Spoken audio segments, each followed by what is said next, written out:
acabou essa brincadeira. Cruzeiro, Cruzeiro querido, tão combatido, jamais vencido. Donos da bola no ar, hoje a resenha é boa, a resenha é daquele jeito, tem apurações novas do Thiago, principalmente sobre contratações no Cruzeiro. Então o torcedor cruzeirense tá animado, principalmente com a próxima temporada. E é claro, o torcedor cruzeirense está vivendo a expectativa que está muito próximo de um título continental.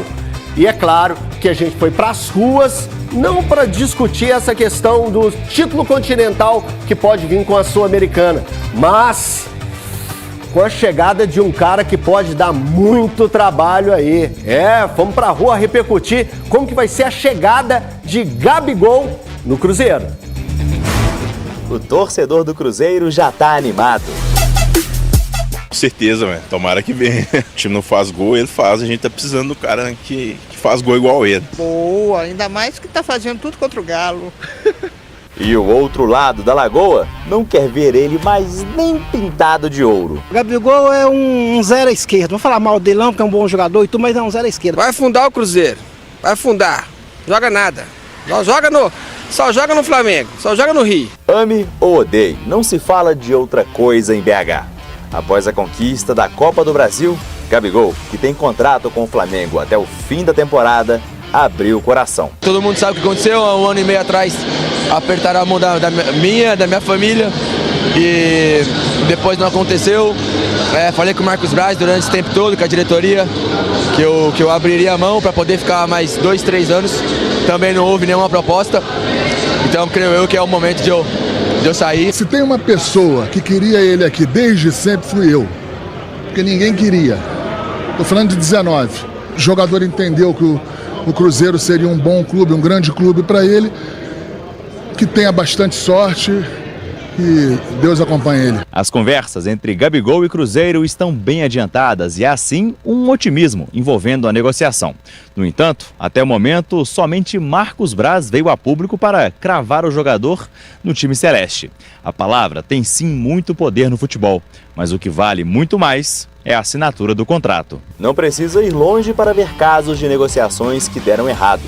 Neste ano mesmo, o Cruzeiro anunciou o Dudu e o atacante segue no Palmeiras. Como esquecer também o tweet icônico de Alexandre Calil sobre a Anelka no Galo. De toda forma, Gabriel Barbosa tem contrato com o Flamengo até 31 de dezembro. A torcida celeste agora fica na contagem regressiva para, quem sabe, um presente no Natal ou no Ano Novo. Bolivar, que satisfação ter você aqui com a gente mais uma vez. Prazer meu. Sempre bom. Obrigado. Tem muito que resenhar hoje, hein? Temos muito. Continua repercutindo tudo que aconteceu lá. Naquilo ali, aquela praça de guerra. Praça de guerra. Mike Costa. Tudo bem? Tudo ótimo. Melhor agora com vocês aqui, então né? Tá com bom. Os espectadores. Valuzeiro. Opa! Ídolo máximo. Como diria Nando Reis, os culpos estão um pouco atrasados, mas espero que ainda dê tempo. Não teve atraso, não teve? Teve nenhum atraso. Telespectador, você viu algum atraso do Valu? Não viu, não teve nada de atraso. Mike, eu já vou começar com você batendo essa bola aqui. A gente viu a reportagem do Gabriel aí falando da repercussão que foi a notícia do Gabigol chegando ao Cruzeiro na janela janeiro de 2025. Como que você está avaliando tudo isso e como que você percebeu o que os torcedores do Cruzeiro agiram e se movimentaram depois que teve essa ventilada que o Gabigol vem para o Cruzeiro na próxima temporada? Boa tarde, Mike. Satisfação. Boa tarde ao time, boa tarde aos amigos do programa, especialmente aos telespectadores. Então é uma coisa muito engraçada o que aconteceu, né? Porque antes da final da Copa do Brasil, eu vi uma torcida bem dividida, sabe? Muitos torcedores queriam o Gabigol pela história dele, pelo poder de decisão, mas muitos já pensavam, é um cara muito polêmico, é salário muito alto, é valor muito alto para investir, não vem bem essa temporada, poucos gols. Só que a partir do momento que ele fez os 2 gols na ida contra o Atlético, né? Que aí pesa esses 2 fatores, né? Fez 2 gols numa final, sendo decisivo mais uma vez, e contra o grande rival do Cruzeiro, eu vi que quase que se tornou uma unanimidade, né? Você vê ali um ou outro torcedor um pouco preocupado, e tem justificativa, né? O Gabigol é uma figura polêmica, uma figura controversa, uma figura cara, Só que, no geral, eu vejo o pessoal bastante animado. Eu mesmo acho que vai ser uma grande contratação, foi uma grande contratação e que vai dar certo. E até falando um pouquinho dessa parte financeira, né? É praticamente impossível você tirar um jogador desse nível, com essa história, que é ídolo de um clube, sem ele estar em baixa, né? Ou sem estar em fim de contrato, ou sem estar voltando da Europa quando está mais velho, né? Então eu acho que essa questão financeira não tem como fugir dela. Porque se você for investir grana mesmo num cara que está no top, no auge, como o John Arias, por exemplo, é 12 milhões de euros, é 15 milhões de euros. E aí também você assume um risco, né? Porque se não der certo, você vai tomar um prejuízo gigante. Mas, Bolivar, deixa eu te colocar nessa resenha. O Mike falou a respeito de valores. Quando é a questão, é uma empresa associativa, quando o clube era o Cruzeiro associativo, existia sempre essa preocupação do dinheiro. Hoje o dinheiro é de uma SAF. Como que você vê, passando pela situação financeira, e o quanto isso pode agregar ao clube? Ontem eu citei aqui que a chegada do Gabigol, ela pode ser tão importante, o extracampo, quanto é o Hulk para o Atlético. Como que você vê essa vinda do Gabigol aqui para o futebol mineiro? E o futebol mineiro vai ter uma visibilidade ainda maior, né? Tendo Hulk de um lado e Gabigol do outro. Claro, eu acho que o futebol mineiro ganha muito, né, com a chegada do Gabigol. Claro, é um centroavante que já mostrou, né, Mike? Muita qualidade. Né, eu acho realmente isso importante. Agora, a SAF já mostra, já sinaliza já há algum tempo, desde a chegada do Alexandre Matos como diretor e agora como CEO, né, que vai fazer investimento forte, diferentemente do que vinha sendo a gestão do Ronaldo, vai recolocar o Cruzeiro, a ideia é recolocar o Cruzeiro para brigar lá em cima por títulos e tudo mais. Né, e eu acho que isso acaba, como quem diz, valorizando muito essa rivalidade estadual, né? Sem dúvida alguma. Porque um puxa o outro, né? Acaba puxando o outro. Opa, o fulano contratou isso. Eu também vou fazer um esforço aqui para contratar alguém de peso. Exatamente. E tem isso também, acaba né? tendo essa competição, e à medida que um rival vai bem, existe uma cobrança também para que você não fique para trás em relação a isso, né? Então o Cruzeiro vem realmente muito forte no mercado, já tinha agido muito bem nessa última janela aí. Sim. Né? Alguns jogadores deram certo, outros nem tanto. Né? A chegada do Diniz, ao meu sentir, foi prematura com a saída do Seabra. Enfim, fato é que o Cruzeiro vai se acertando e já pensando na temporada 2025, né, Eugênio? Essa é uma avaliação de um atleticano, né? Podemos dizer assim, é um atleticano analisando uma contratação gigantesca de um rival. Olhar de forma mais ampla, né, Bolivar? Claro. Que às vezes o torcedor fica muito assim: nossa, contratou o Gabigol e agora o que será? Pô, isso é bom pra rivalidade, pra essa disputa. Eu acho que acelera ainda mais o Atlético com o pensamento de buscar também manter grandes nomes. O Atlético já é um time cheio de grandes jogadores, e com a chegada do Gabigol aqui pode ser que dá uma mexida ainda mais aí nos cofres da SAF atleticana. Você vê dessa forma? Eu acho, essa competitividade, né? Ninguém quer ficar para trás, né? E o Cruzeiro, como eu disse, vem investindo, vem mostrando que vem firme aí para qualificar ainda mais o elenco do Cruzeiro. Ô, Valuzão, a torcida, a reportagem que a gente mostrou do Gabriel, mostrando a repercussão da notícia do Gabigol vir para o Cruzeiro na próxima temporada. E para os torcedores cruzeirenses foi uma unanimidade. Eu vou alinhar mais ou menos o que eu bati o papo aqui com o Mike agora. Você que trabalha diretamente com torcedores do Cruzeiro, como que tem sido essa repercussão? Como que você tem recebido o nosso filtro, que às vezes é o termômetro também, que é a rede social? Como que você tem avaliado isso?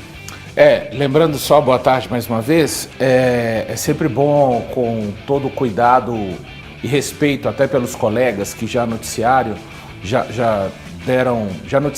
que o Gabigol será jogador do Cruzeiro. É importante salientar que ainda não há a tinta no papel. As coisas estão evoluindo, então o Gabigol é um jogador em potencial para chegar ao Cruzeiro em 2025. Eu pelo menos trato dessa forma, porque até que as coisas estejam devidamente assinadas, não vou tratá-lo como jogador do Cruzeiro. Não chega a ser uma unanimidade, mas eu estou muito com o que disse o Mike. Acho que posso dizer sim que a maioria do torcedor cruzeirense, à minha volta pelo menos, tem enxergado com bons olhos. É um jogador que não fez uma grande temporada no Flamengo, mas até na sua não grande temporada no Flamengo, ele ainda foi capaz de ser decisivo na final da Copa do Brasil. Eu acho que é pelo histórico. Quando você se sujeita a trazer um jogador feito o Gabigol, você está comprando não só o que ele entrega em campo. Não tem como você comprar o atleta e o ser humano ficar à parte. Não, você está comprando também. É um jogador que teve um ano polêmico na parte extra-campo, vestiu a camisa do Corinthians, aquele episódio do doping. Então, o Gabigol, para onde quer que ele vá, no caso que a gente está tratando com a possibilidade de ser o Cruzeiro, ele precisa de um resgate na própria carreira, para voltar a fazer aquilo que fez desde 17 no Santos. Se vocês puxarem aí, o Gabigol tem entregue muitos gols, 17, 18, aí 19, ele vai para o Flamengo, 20, 21, 22, 23, esse ano ele está dando uma quebra. Esse ano ele provavelmente não, esse ano ele não vai entrar na casa dos 20 gols. Mas esses anos todos que eu tô falando, é um cara que está acostumado a entregar gols nessa casa de 20 e também gols super decisivos. Eu acho que para onde quer que ele vá, repito, aqui a gente está tratando do Cruzeiro, o Gabigol também tem que ter em mente que precisa de voltar ao seu melhor estágio no que diz respeito à parte técnica, física, enfim, voltar a ser realmente um dos jogadores mais falados no futebol brasileiro. Lembrando que, como você bem citou aí, Valu, o Gabigol ele ficou afastado em alguns jogos por causa dessa punição que ele teve, né, por causa da análise do doping, e também pelas questões que ele teve pessoais com o Tite. O Tite era uma situação declarada, aberta, que ele não tinha uma boa relação ali com o Tite e acabou não tendo minutagens na atual temporada. Ô Thiago, eu acredito que ontem para você tenha sido um dia mais movimentado, com todas as informações, com tudo que vinha chegando.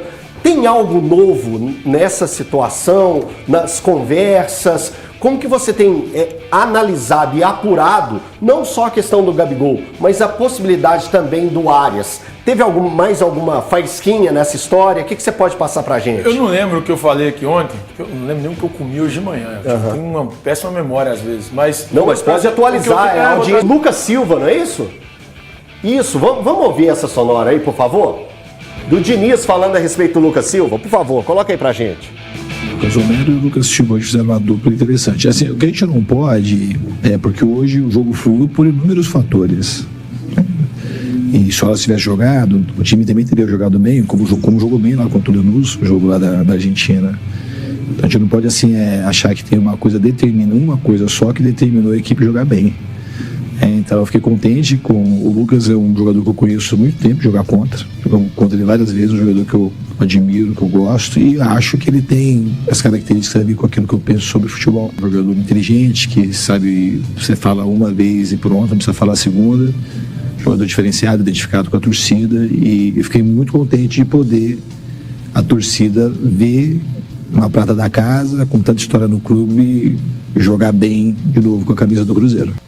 Ô Mike, eu queria ver com você uma situação. O Lucas Silva, em determinado momento da temporada, ele parecia assim, vai cumprir o restante do contrato dele aqui e logo tá indo embora. A boa partida que fez diante do Criciúma e o elogio que recebeu do Diniz, que está acompanhando, que está fazendo os treinamentos, que está o tempo todo ali com ele, que colocou essa entrevista e os detalhes dessa entrevista, passa pra gente que não acompanha o treinamento que o Diniz gosta do que ele apresenta. Você vê possibilidade do Lucas ainda se manter no Cruzeiro para a próxima temporada? Esse jogo deu um alento para um jogador que é tão respeitado pela torcida por tudo que ele já representou na história do clube?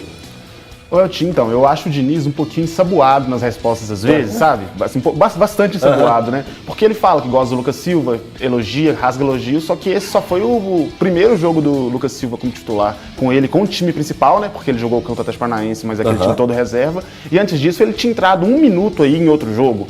Então, assim, ele não vinha tendo chance com o Diniz, né? Então, assim, é um pouco, de certa forma, incoerente, assim, falar que gosta tanto do jogador, sendo que ele não vinha jogando. Mas, quando ele jogou, né, tanto contra o Flamengo, que ele entrou no finalzinho ali, e agora, ele foi bem.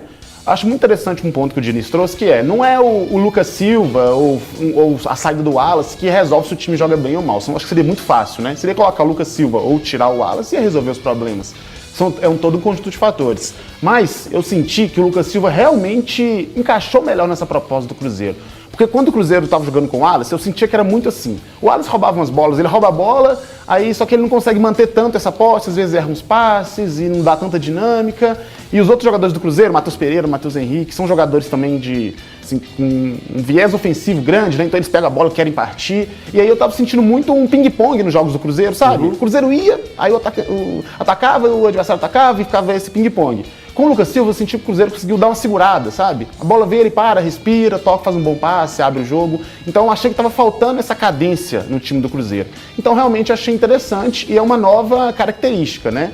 Sobre o ano que vem, assim, tem que ver vários fatores, porque eu acredito que ele não vai ser titular. Então, ele vai querer ficar também no time que ele não vai jogar? Ele ama tanto o Cruzeiro a ponto de querer continuar no time e seguir parte desse processo, que pode acontecer. Ou não, ou ele vai querer jogar, vai querer participar mais, né? Eu acho que se ele estiver disposto a ficar e talvez não jogar tanto, é bom ter ele no time, porque é um cara que é histórico no clube, cria da toca, ele ama muito o Cruzeiro, ele tem um sentimento muito forte pelo Cruzeiro, é notório quando ele fala do Cruzeiro, o olho dele até brilha, assim, falando do Cruzeiro. Então eu acho que seria interessante, mas tem que ver se ele vai aceitar eventualmente ser um reserva. E é uma liderança muito positiva. É um profissional que eu posso falar, porque além de ser muito identificado com o Cruzeiro, eu tive a oportunidade de visitá-lo lá em Marseille. Ele tinha sido vendido para o Real Madrid e eu tive visitando alguns centros de treinamento. Tive no Paris Saint-Germain com o Maxwell, tive com o Gemerson na época do Mônaco e tive visitando o Lucas Silva lá no Marseille. Né, no Olympique de Marseille, que apesar de não ter investimento, né, potencial financeiro que tem o Paris Saint-Germain, o Olympique de Marseille, sem dúvida alguma, é o time de torcida mais parecida com as nossas torcidas brasileiras. Campeão da Europa, isso na cara do PSG. Exatamente. Né? É o único lá da França. Estive, inclusive, no Velodrome, que é um estádio emblemático para acompanhar um jogo do Marseille pela Copa UEFA, né? Então, eu estive lá com o Lucas Silva e posso afiançar aqui o profissionalismo, a seriedade, a ligação e a identificação com o Cruzeiro.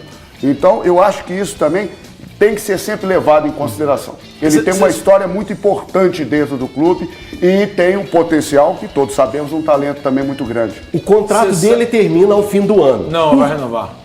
Então, peraí. Obrigação de renovar. Então, peraí. Termina no final do ano, é isso? Isso, termina agora em 2024. 24. Mas tem obrigação de renovar por mais um ano, até dezembro de 2025, com de meta. Ele tinha que completar, acho que 30 jogos. Salvo engano, 30 jogos. Entendi. Então vai ser renovado. Por tudo isso que já foi dito aqui, aí eu pergunto para vocês. Ele é um cara que pode ser útil dentro do grupo? É um cara que pode ser diferente? Ter ele nessa nova etapa que o Cruzeiro vai buscar? Você já falou ontem que o Cruzeiro vai contratar para todas as posições. Já tem o Christian, que foi contratado, que é volante. Como vocês estão vendo isso? Você sabe que... Desculpa, Valorzinho. Não, fica à vontade. Tomar a frente. Não. Fui por ordem alfabética. Você sabe que a situação do Lucas Silva é engraçada, que é aquele caso do tira casaco, põe casaco. Põe casaco. Toda vez eu olho pro Lucas Silva e falo assim, não dá mais agora. Aí ele vai e faz o jogo que ele fez sábado. Aí você pode dar. Eu coloco o casaco de novo. Porque depois do jogo de sábado, a minha dupla vira Romero e Lucas Silva. Cara, o Wallace é o cara que eu mais gosto. Eu falei aqui nesse programa que quando o Wallace chegasse, o Romero tinha que sentar. E o Mateuzinho um pouco à frente, é isso? Isso. O Matheus Henrique, cara. É incontestável. É o De Bruyne das Américas. Isso. Tá jogando bola pra cacete. Demais, joga muito. Mas o Lucas Silva é um cara que, quando ele entrou no jogo de sábado, eu olhei e falei, cara, não gostei. Pra mim não tá bom, eu não queria o Lucas Silva, acho que não dá. E aí, quando entra o Lucas Silva, eu tava trabalhando no jogo, eu tava no Mineirão. Eu começo a assistir ao jogo, eu falei, cara, o meu meio-campo hoje seria Romero e Lucas Silva, porque o Wallace, quando ele chegou, eu falei, ele vai ser titular no lugar do Romero, não tem discussão, ele é craque, joga pra cacete. Eu lembro dele no Grêmio, eu vi em alguns jogos na Udinese, poucos, não vi muitos, mas eu vi em alguns jogos na Udinese, vi na seleção olímpica, campeão olímpico, Wallace. Então eu parei e falei, cara, não, o Romero vai sentar. Só que por tudo que a gente viu, desde a chegada dele até agora, o campo mostrou, né, o Romero tem que ser titular. E o Wallace tem que sentar. E aí, eu, Thiago, entraria com o Romero e com o Lucas Silva. Hoje, a minha dupla de volantes é essa. Cara, o recorte mais recente é do Lucas Silva comendo a bola. Ah, mas é o Criciúma, Thiago. Dane-se. Os caras não estavam comendo a bola contra ninguém. Contra ninguém. Ninguém. E no jogo contra o Criciúma foram bem. Então, eu não posso ser contrário ao que o campo nos mostra, ao que a bola entrega pra gente. Ela nos entrega que hoje a dupla de volantes titular tem que ser Romero e Lucas Silva. Por favor, pessoal, salva esse recorte do Thiago aí, hein? O campo prova, o campo mostra. O campo mostra. E Valor, a gente já brigou com esse menino por causa de campo prova, hein? Nossa senhora. Essa a do Wallace mesmo. Eu quase que eu te abracei, Quantas vezes eu falei? a frase, eu quase que eu te abracei. Quantas vezes eu falei que o Wallace tinha que ser reserva, tinha que ser titular no lugar do Romero? Várias. Então, desde o momento que o nome dele foi anunciado. Anunciado não, especulou, já falei, tira o Romero. Tira o Romero e bota o Wallace. Assim, só que eu não tenho problema em falar que eu tô errado. Eu acho que o Lucas Silva fez um bom jogo. Eu não acho que ele fez esse jogo. Eu respeito quem acha que ele fez um jogo extraordinário no sábado. Acho que ele fez um bom jogo, até mudando um pouco a característica do que ele gosta muitas vezes, de conduzir muito a bola. Ele tentou realmente passar a bola de primeira ou então domina e passa. E tem um fator que eu acho que é o fator, assim, o Diniz falou que, de fato, não podemos dizer da boa atuação do Cruzeiro, colocar somente em uma conta. Mas, para mim, eu tenho o direito de fazer essa análise, tem uma conta que é gigantesca para o fato do Cruzeiro ter atuado bem diante do Criciúma. O Lucas Romero é o jogador do meio-campo que mais entende, neste começo de trabalho do Diniz, o que o Diniz pretende com relação à dinâmica do jogo. Até mais do que o Matheus Pereira e o Matheus Henrique, Valu, na minha opinião, sim.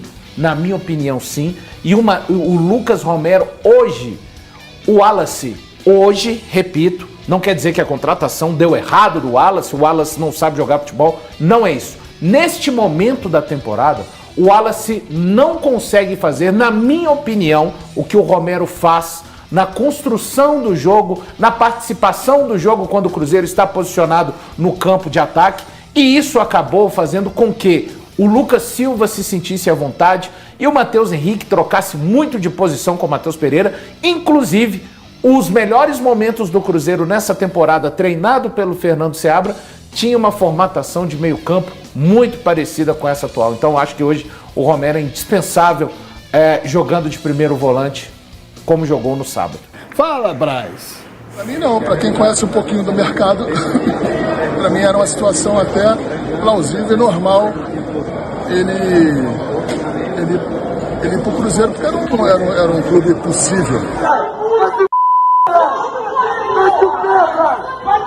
No Rio, o vice de futebol foi hostilizado por alguns torcedores que estão inconformados com esse provável ou quase certo acerto do Gabigol com o Cruzeiro. O Gão tem até já uma arte aí que a gente vai mostrar. O pessoal já está animado, né? A gente não pode ter salário! Tu é um vereador de merda! Eita!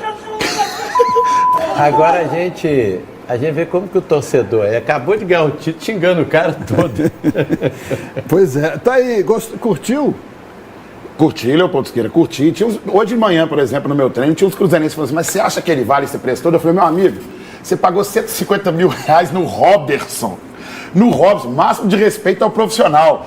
Mas todo mundo ficou empolgado quando o Robson fez aqueles 2 gols do Tupinambás em 2020. Vocês estão reclamando de estar comprando o Gabigol do Flamengo, dos caras mais decisivos que teve. Vocês me ajudam aí. A folha do... Opinião. Opinião. O Brás, ele meio que deu uma indiretinha aí nessa parada também aí, né? Porque ele citou o Palmeiras, citou o Cruzeiro. Aí meio que eu acho que ele tava querendo falar assim, o cara postou lá aquela vez com a camisa do Corinthians, não sei o quê. Ele meio que tava dando uma cutucadinha também no Gabigol nessa aí, viu? Eu acho que tava. Né? Essa arte aqui é do @semclubismo _futebol clube. A gente dá o crédito aí pra essa arte. Ficou bacana. Ficou bem demais e vai brocar no Atlético. Sério? Aqui em Minas Gerais. Você vê que eles já estão pensando no Atlético, porque o Matheus Pereira, o Pipoquinho, não consegue. Irmão. Das maiores folhas salariais. Meu Deus do céu, cara. Já imagina na arena. 2 milhões e na meio, arena, o Gabigol fazendo assim, ó. E aí joga aqueles copos em cima dele assim, e aí ele pergunta pra Arrascaeta assim, ó, jogaram um negócio em mim aqui molhado. Arrascaeta, é quente o relado. Aí vão falar assim, é gelado. Ah, então tá bom então, se for quente que é o problema. Tem que contratar, porque Matheus Pereira e companhia, eles pipocaram. Matheus Pipoquinha só é gênio quanto o Criciúma. Isso, parabéns. Eu, sem compensação contra o Atlético Goianiense no primeiro turno, tava lá aquela draga lá, né? Tomando 4 do Palmeiras, 4 do Atlético Goianiense, 4 do Vitória. E quer falar do meu time. É porque no céu eu fiz 3. Isso, exato. Numa das piores crises do Cruzeiro, porque nos melhores momentos do Cruzeiro, nem era o grande Cruzeiro, não. O pior Cruzeiro de todos os tempos ganhou dele de 1 a 0. Foi o primeiro turno agora. O outro meteu 6 a 1. Vai, Dri. Perfeito, Nadine. Vamos ver agora então o lance polêmico da partida entre Cruzeiro e Criciúma. Esse foi o lance aí do gol anulado. Nada a declarar, Nadine? Foi um impedimento mesmo, nada a declarar. O assistente apenas seguiu o protocolo, esperou a conclusão da jogada, mas a posição é irregular e o gol foi bem anulado, sim. Siga a relatora. Sem problema. Puxando o jogo lá entre Cruzeiro e Flamengo ainda, tem o lance do Alcaraz aí, pessoal? Foi outra polêmica grande também, que não tivemos oportunidade de debater com a Nadine. Foi bem anulado esse gol, Nadine? O Flamengo reclamou muito desse gol, mas a gente viu que depois do momento da cobrança do escanteio, o Alcaraz demorou para retornar e ele acaba recebendo a bola que veio de um jogador do Cruzeiro, porém é considerado desvio, porque o jogador ele não tem um controle total dos seus movimentos, né? Ele está disputando ali com o Alexandre, eu não lembro qual foi o jogador do Cruzeiro que jogou a bola, porém isso não é considerado passe deliberado, mesmo vindo do adversário. E a posição era irregular, ele não tinha voltado a tempo, então na cobrança do escanteio ele ficou lá, demorou, e a posição era irregular, mesmo com reclamações do Flamengo. Eu até não entendi a polêmica desse lance, muitos dizem que veio do seu adversário, mas é preciso analisar isso, se ele tem um controle total dos seus movimentos ou se é considerado um desvio, e nesse caso ele não tinha um controle total, então é um desvio, o que não tira o impedimento. Temos o lance do gol de falta do Flamengo também, para a gente poder debater e comentar. Não, então só fazer uma pergunta pedagógica para a Nadine. Nadine, na cobrança de falta do Davi Luiz, há um jogador do Flamengo muito próximo da barreira. A minha pergunta, até para que a gente possa orientar o nosso torcedor, é: o jogador ele não pode estar próximo da barreira ou ele não pode estar à frente da barreira, o jogador adversário? Essa é a minha pergunta. Quando tem de 3 a 4 jogadores na defesa, né, que são de 3 ou mais jogadores, o adversário ele tem que ficar no mínimo a 1 metro de distância. Independente se é na frente ou se é do lado, ele precisa estar a 1 metro de distância da barreira. Por isso que gerou ali algumas reclamações, porque o jogador do Flamengo ele estica o braço para apontar para o jogador que está no chão e o árbitro fala para ele se afastar e tirar o braço, enquanto isso o Davi Luiz cobra a falta. Isso realmente é algo que acontece em vários jogos, nem sempre a distância ali é de 1 metro, realmente, quando o jogador está com o corpo todo a 1 metro, mas quando ele abre o braço acaba se aproximando do seu adversário e por isso que gerou reclamações. Gol irregular do Flamengo confirmado pela análise da Nadine Bastos. É isso mesmo? É, irregular. Ele estava a menos de 1 metro da barreira. Você falou isso, Nadine? O gol foi irregular? Não, na verdade é que assim, pelo texto frio da regra, sim, ele não pode nem estar com o braço ali tocando. Mas no momento em que ele abre o braço, é o momento, eu acho, que o Davi Luiz chuta a bola, que o árbitro fala para a barreira, e o momento em que é como se fosse, no mesmo tempo, o jogador abre o braço e o seu companheiro de equipe vai lá e cobra a falta. Mas é um lance polêmico, mas é algo que é difícil para o árbitro medir essa distância, vamos dizer assim, né? A 1 metro, ele tem que estar ali com 1 metro, mas se está na regra do jogo, precisa ser respeitada. Gol irregular. Semana que vem se fala de novo, Nadine. Obrigado aí por todos os esclarecimentos, sempre brilhantes. Obrigado, até a próxima. Até a semana que vem. Tchauzinho. Até que a gente está lá na final da Sul-Americana. O senhor, quando for debater com a Nadine, o senhor pede antes para a gente ter o lance, para mostrar para o nosso telespectador.